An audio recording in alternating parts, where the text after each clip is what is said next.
Well, folks, who couldn't have seen this coming? Since they announced they were remaking or reimagining Snow White as a live-action movie, there has been nothing but disaster after disaster after disaster.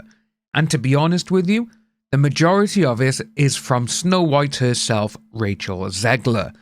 But as you can see by here now, Disney are making the humiliating decision on woke Snow White premiere amidst backlash.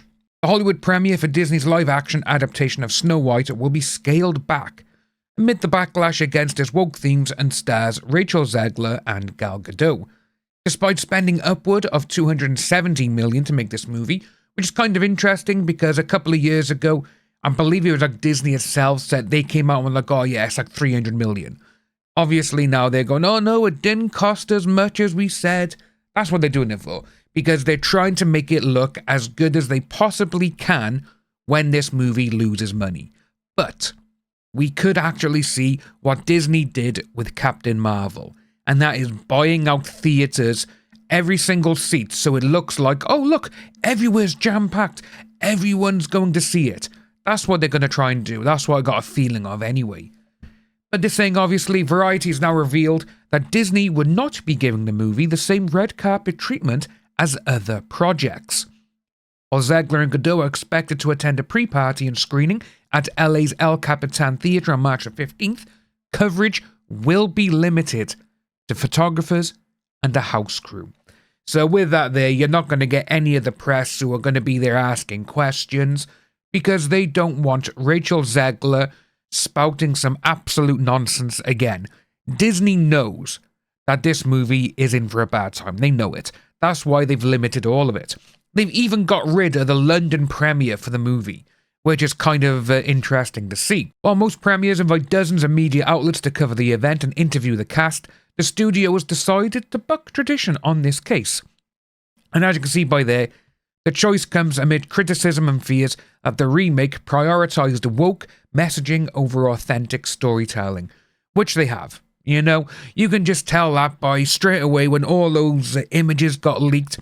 First of all, it was of the Seven Dwarfs, and you actually had the CEO of Disney going out and saying, no, we've changed it, they're not going to be dwarfs, they're going to be different people of different backgrounds and ethnicities. And it's like, right, okay, fair enough. But you can't call it Snow White.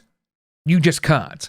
You know, you can't call them the Seven Dwarfs. You cannot give them the names of that. You just can't. To be honest with you, I do think one of the best ones is the old Snow White film they did, Snow White and the Huntsman and all that, because they were actually alright movies. But as you see by there, though, since casting Hispanic actress Zegler as Snow White, Disney fans have highlighted the woke deviations from the classic fairy tale. From dumping the traditional romance plot because of its sexist, to reimagining the Seven Dwarfs as a diverse group of magical creatures of all heights, gender and race. Earlier this month, you had a source told Daily Mail, Disney is already anticipating an anti-woke backlash against Snow White and have reduced the media schedule to just a handful of tightly controlled press events. Yeah, so with this, we're going to see people who they're probably going to have their questions already screened by Disney straight away before they even ask them. This is what they've done in the past to try and combat certain things. But when they go on and they're like, oh, it's anti-woke, it's this, it's that, oh my god. No, you're just trying to save yourself. If you take a film, well, if you take a story from the 1800s and you adapt it, which, going by the trailers and everything that they've done so far, everything is exactly the same as the story and actually the 1937 animated movie. But the biggest problem, obviously, is Zegler. And as you can see by here now, that is why they have taken the highly unusual step not to host a London premiere for the film and are minimising the amount of press questions that Zegler and Gal Gadot get at the events. Zegler also criticised David Hand's 1937 originally animated as extremely dated when it comes to the ideas of women being in roles of power and what a woman's fit for in the world. The original came out in 1937, and very evidently so, she scoffed to Extra TV in 2022. But then when you had her standing on the front line of the writer's strike and the actor's strike, she was there, I should get paid every hour I'm in that dress. She started demanding things where it's like, you've been in like one film.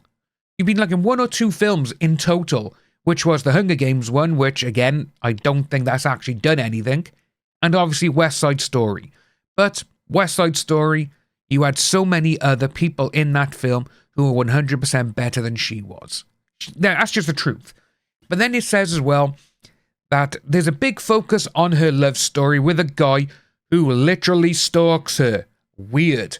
So we didn't have to do that this time. This woman is literally stating that everything that she has done so far with this film is better than the multi-Oscar winning original. You will get people going on about that, going, well, that was back then, the times were different. Yes, they were different. People just made films and they enjoyed them. There is no hidden agenda behind some films. This day and age, when you have certain films from certain companies, they will try and instill their ideologies on people. And people have gotten fed up of it. They really have. Over the last, 3 to 4 years now, since the pandemic ended, because obviously during the pandemic, there was a whole movement for everything, the wokeness and everything. But now it's just like, we just want to go to the movies and be entertained. That's what they originally were for, just to be entertained. If you want some deep, meaningful, thoughtful movies, go and watch some indies.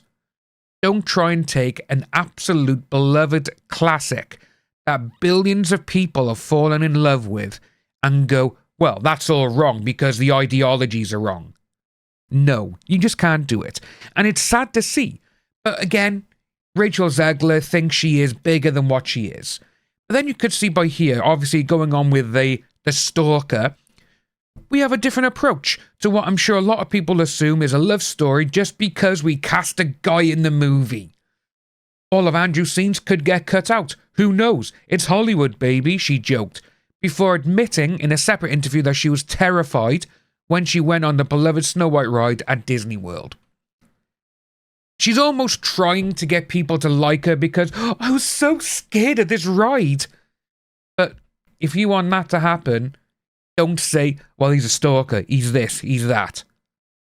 You are literally trying to force feed something into people's mouths that they do not want. That's the thing. And it says about the original, I was scared of the original version. I think I watched it once and never picked it up again. I'm being so serious. So you've only seen it once, but you know all of this about it. Yeah, this is why Rachel Zegler is full of shit. She really is. And to be honest with you, the original book, why do they call her Snow White? Because her skin was as white as snow. That's literally it. It's like casting, Ryan Gosling as Black Panther. It's just not going to work. It's that sort of thing. But again, no, if that did happen, people would be up in arms, they'd be screaming from the rafters, and you would see everyone pander to them going, oh my God, sorry, we won't cast him, we won't cast him. That's what would happen.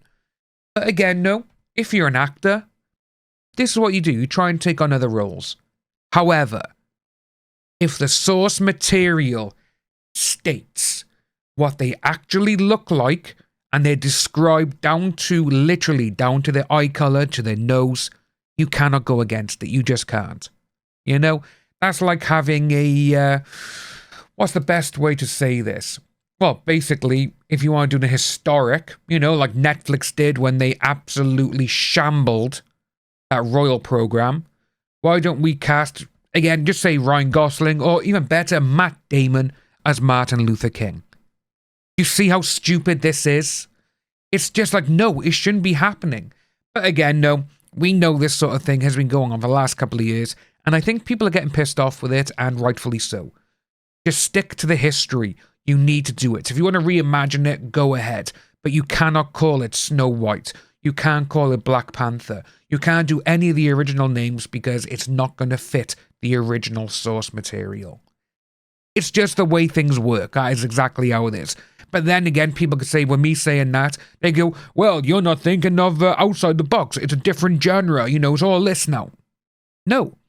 If you want to adapt something, you need to adapt it. If If you want to reimagine something, go ahead, but basically change a lot of aspects apart from the key storyline. Basically, Fast and the Furious, the original. That is a blatant remake of Point Break, but they've changed surfing for fast cars, banks to highway robbery, and they've just put in a lot of cool shit. You know, that's what it is. But guys, let us know what you think about this down below, because I find this absolutely hysterical. And like I said, I can really see that Disney may end up buying theatre seats just to show, oh look, it's doing well, it's doing fantastic. That's what I think is going to happen, folks. But until then, if you are new, like and subscribe for future content, and I'll see you soon.